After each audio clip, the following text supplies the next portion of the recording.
1년 전만 해도 동남아에서 삼성은 끝났다는 말이 돌았죠. 중국 폰이 점유율을 갉아먹고 서비스는 비싸고 느리다며 조롱까지 붙었습니다.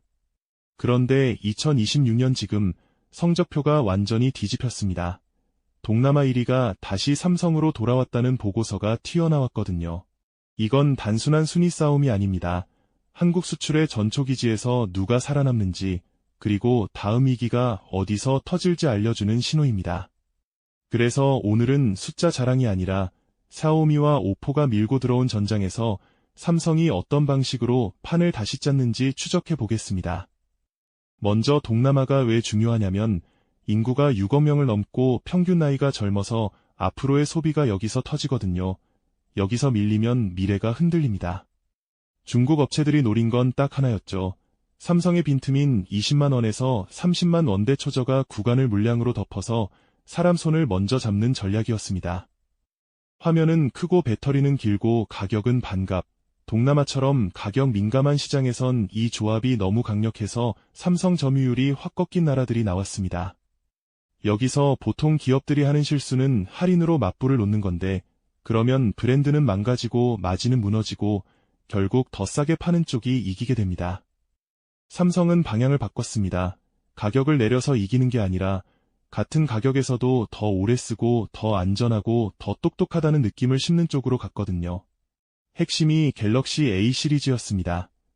동남아는 A가 주력인데 여기에 프리미엄에서만 쓰던 기능을 내려 꽂으면서 체감 가치를 확 올린 겁니다. 사람들이 중가폰을 사면서도 플래그십 같은 AI 편집, 번역, 보안 기능을 쓰게 되니까 스펙표보다 생활 경험에서 차이가 벌어지기 시작했죠. 중국 폰은 숫자 경쟁에 강하지만 시간이 지나면 느려진다, 업데이트가 끊긴다, 수리가 어렵다는 말이 퍼질 때 그게 치명타가 되거든요. 특히 동남아는 영상과 SNS가 일상입니다. 밤에 시장에서 장사하고 야시장에서 촬영하고 라이브로 팔고 어두운 환경에서 카메라가 성패를 가릅니다. 삼성은 야간 촬영과 후보정, 그리고 간단한 AI 편집을 중가 라인업까지 확장하면서 돈 버는 사람의 도구라는 이미지를 밀어붙였습니다. 필리핀에서 소상공인이 상품 영상을 바로 만들고 인도네시아에서 영어가 약한 청년이 실시간 통번역으로 거래를 이어가는 장면이 늘어난 거죠. 이때부터 메시지가 바뀝니다. 중국 폰은 싸지만 갤럭시는 장사에 도움이 된다. 그리고 오래 쓴다. 이 한 문장이 시장을 뒤집는 힘이 됩니다. 그 다음은 신뢰 싸움이었습니다. 동남아는 고장나면 바로 생계가 흔들리는데 수리 한번 받으려면 몇 주씩 걸리는 브랜드는 결국 외면받습니다. 삼성은 서비스망을 무기로 씁니다. 동네에서 바로 고치고 부품도 안정적으로 나오고 그 과정에서 브랜드 신뢰가 자산처럼 쌓이게 되죠. 여기에 결제와 보안이 붙습니다. 삼성페이와 보안 솔루션이 현지 금융과 연결될수록 사람들은 폰을 바꾸기 싫어집니다. 데이터가 묶이거든요. 사진, 연락처, 결제, 인증이 쌓이면 그게 락인 효과가 됩니다. 다음 폰을 고를 때 가격만 보고 넘어가기가 확 어려워지는 구조죠. 중국 업체들이 이걸 막아내지 못한 이유도 있습니다. 최근 중국 내부 경기 둔화와 비용 상승, 그리고 공급망 불안이 겹치면서 외부 확장 속도가 흔들렸습니다. 반면 삼성은 베트남을 중심으로 생산 기반을 일찍 다져놨고 공급망을 안정화하면서 물량을 끊기지 않게 넣을 수 있었던 게 큰 차이였습니다. 결국 1위 탈환은 광고 한 방이 아니라 제품 경험과 서비스 신뢰, 그리고 공급망 운영이 합쳐진 결과였다는 말이 더 정확하죠. 여기서 중요한 포인트가 하나 더 있습니다. 점유율만 오른 게 아니라 평균 판매 단가도 같이 올라가는 흐름이 보였다는 겁니다. 싸게 뿌려서 1등이 아니라 소비자가 조금 더 내더라도 납득할 이유를 만들었다는 뜻이고, 이건 수익성에 유리한 방향이라는 얘기입니다. 동남아의 MZ와 알파 세대는 폰을 통화 기계가 아니라 나를 보여주는 도구로 봅니다. 카메라, 편집, 보안, 연동이 곧 자존심이거든요. 삼성은 그 심리를 파고들어 중저가에서도 프리미엄 감성을 주는 디자인과 기능을 얹었고, 그게 중국 업체의 수익 기반을 흔들기 시작했습니다. 특히 400달러에서 600달러 구간에서 삼성 존재감이 커질수록 중국 브랜드는 초저가로만 몰리면서 마진이 더 얇아지는 악순환이 생깁니다. 하지만 여기서 끝이 아닙니다. 1위를 되찾았다는 건 이제 모든 경쟁자의 표적이 됐다는 뜻이기도 하거든요. 특히 애플이 가만히 있지 않습니다. 동남아가 조금 더 부유해질수록 프리미엄은 아이폰이 가져간다는 시선이 여전히 강하고 베트남 고소득층의 아이폰 선호는 단단합니다. 그러니까 삼성의 승리는 중가 시장에서의 승부를 다시 잡아챈 것이지 프리미엄 왕좌를 뺏은 건 아니라는 냉정한 평가도 함께 봐야 합니다. 그리고 또 하나, 화웨이 변수도 무시하기 어렵습니다. 자체 생태계와 칩을 내세워 다시 밖으로 나오려는 움직임이 계속 나오고 있죠. 그래서 삼성이 지켜야 할 건 단순히 폰 한 대가 아닙니다. 서비스와 보안, 결제와 연동, 업데이트까지 포함한 생활 플랫폼을 잡아야 합니다. 삼성 녹스 같은 보안은 동남아 정부와 기업에게도 무기입니다. 백도어 논란이 나올 때마다 신뢰는 가격보다 더 큰 선택 기준이 되거든요. 또 동남아는 중고 시장이 빨리 큽니다. 새 폰이 부담되면 좋은 중고를 찾는데 업데이트가 길면 중고가가 방어되고 다시 신제품 구매로 연결됩니다. 삼성이 업데이트 지원을 길게 가져가면 오래 쓰는 폰이라는 인식이 굳고 중고가가 지켜지면서 생태계가 더 단단해지는 효과가 생깁니다. 삼성은 가격 전쟁을 피하면서도 경험과 신뢰로 판을 다시 짰고 공급망과 서비스망으로 그 승리를 고정하려 했습니다. 그런데 진짜 중요한 질문은 이제부터입니다. 이 1위가 삼성 실적과 주가에 어떤 방식으로 연결되느냐, 그리고 어디에 치명적인 구멍이 숨어 있느냐는 거죠. 점유율이 돈으로 바뀌는 구간, 마케팅 비용과 원가 압박, 애플의 역습, 그리고 폴더블과 온디바이스 AI가 던질 다음 판을 이어가겠습니다. 끝까지 따라오시면 동남아 1위라는 뉴스가 단기 호재가 아니라 잘못 읽으면 독이 될 수도 있는 신호인지 그 기준이 잡히실 겁니다.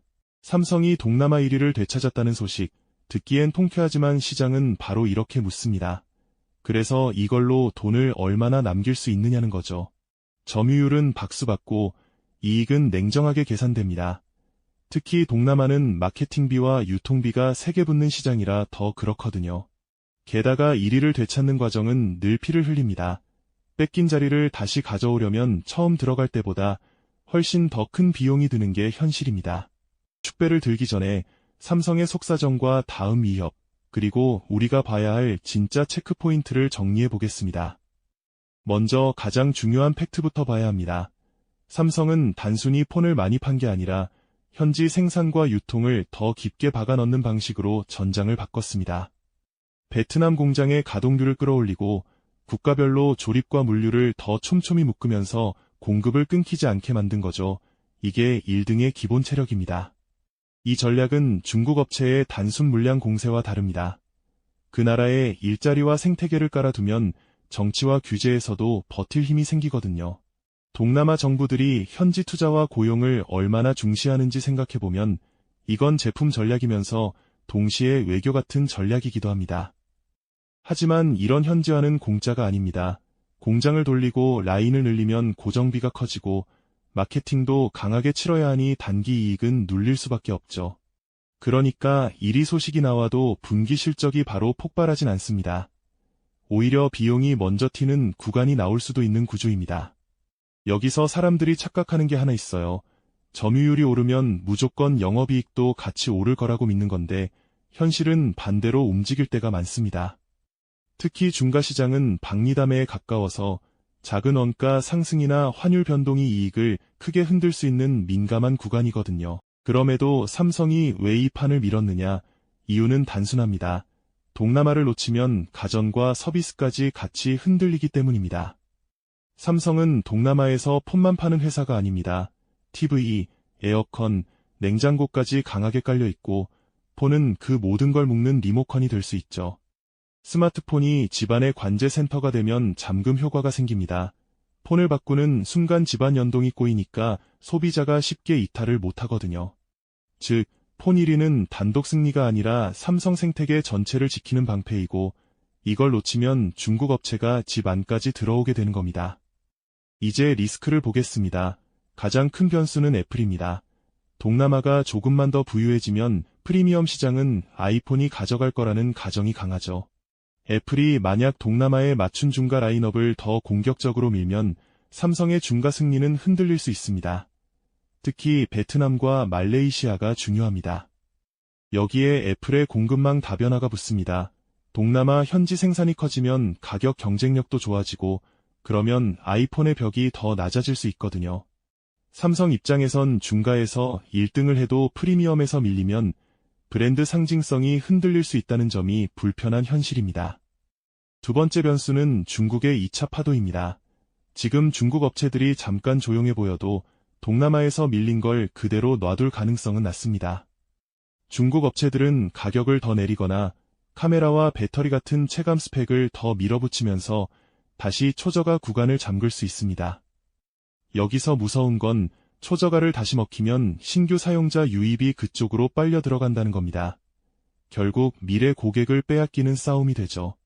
삼성이 이걸 막으려면 A 시리즈를 계속 업그레이드해야 하고 그러면 원가가 올라가니 이익률 싸움이 더 어려워지는 딜레마가 생깁니다. 세 번째 변수는 규제입니다. 동남아는 국가별로 현지 부품 사용 비율, 인증 절차, 수입 규정이 자주 바뀌는 편이라 한번 꼬이면 일정이 흔들립니다. 특히 인도네시아처럼 현지 부품 요건을 강하게 거는 나라에서는 공급망 설계가 조금만 삐끗해도 판매가 확 밀릴 수 있습니다. 그리고 환율도 리스크입니다. 동남아 통화가 흔들리면 소비 심리가 급격히 얼고 중가폰 구매가 미뤄지면서 재고 부담이 튀는 구간이 생기거든요. 즉, 1위는 출발점이지 안전지대가 아닙니다. 지금부터가 진짜 방어전입니다. 그렇다면 우리는 무엇을 봐야 하느냐? 첫째는 평균 판매 단가의 흐름입니다. 점유율이 오르면서 단가가 유지되거나 올라가면 질 좋은 성장입니다. 둘째는 서비스 연동의 깊이입니다.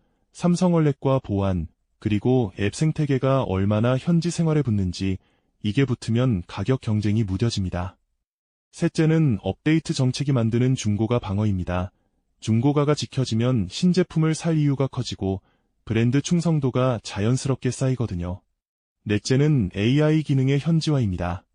번역, 편집, 검색 같은 기능이 현지 언어와 생활 패턴에 맞아떨어질수록 중국폰과의 차이가 더 벌어집니다. 여기서 한 가지 더 중요한 포인트가 있습니다. 동남아에서 폰이 팔리면 삼성그룹 전체의 펌프가 돌아간다는 사실입니다. 폰 안에는 디스플레이, 카메라 모듈, 메모리, 칩, 배터리까지 묶여 들어가죠. 그러니까 완제품이 많이 팔리면 부품 계열사까지 동반 상승합니다. 특히 중가 라인업이 커지면 물량이 커지고 물량은 곧 공장 가동률로 이어져 원가 구조가 좋아질 수 있는 여지도 생깁니다. 다만 반대로 말하면 동남아가 흔들리면 그룹 체력도 같이 흔들릴 수 있다는 뜻이라서 이 시장을 놓칠 수 없었던 겁니다. 이제 다음 카드가 뭔지 봐야 합니다. 시장이 기대하는 건 폴더블과 온디바이스 AI입니다. 여기서 성공하면 게임이 다시 바뀔 수 있거든요. 만약 100만원 이하의 보급형 폴더블이 동남아에 확 퍼지면 화면을 크게 쓰는 문화와 SNS 소비 패턴 때문에 확실히 먹힐 가능성이 큽니다. 하지만 함정도 있습니다. 단순히 접히는 신기함만으로는 부족합니다. 접힌 화면을 어떻게 생산적으로 쓰게 만들지 그 경험 설계가 승부처입니다. 즉, 하드웨어가 아니라 사용 습관을 바꾸는 소프트웨어가 붙어야 하고 이걸 삼성은 AI로 풀려고 한 거죠. 정리하겠습니다. 동남아 1위 탈환은 반가운 뉴스지만 진짜 판단은 이제부터입니다. 점유율이 단가와 이익으로 이어지는지, 애플과 중국의 역습을 어떻게 막는지, 그리고 서비스와 생태계로 락인을 얼마나 깊게 파는지가 핵심입니다. 삼성이 동남아에서 만든 이 구조가 안정되면 2026년은 단발 반등이 아니라 장기 전성기의 시작이 될 수 있고 반대로 여기서 삐끗하면 비용만 남습니다. 그러니까 우리가 봐야 할 건 감정이 아니라 지표입니다. 단가, 비용, 업데이트, 서비스 확장, 그리고 다음 신제품의 현지 반응, 이 5개를 놓치지 마세요.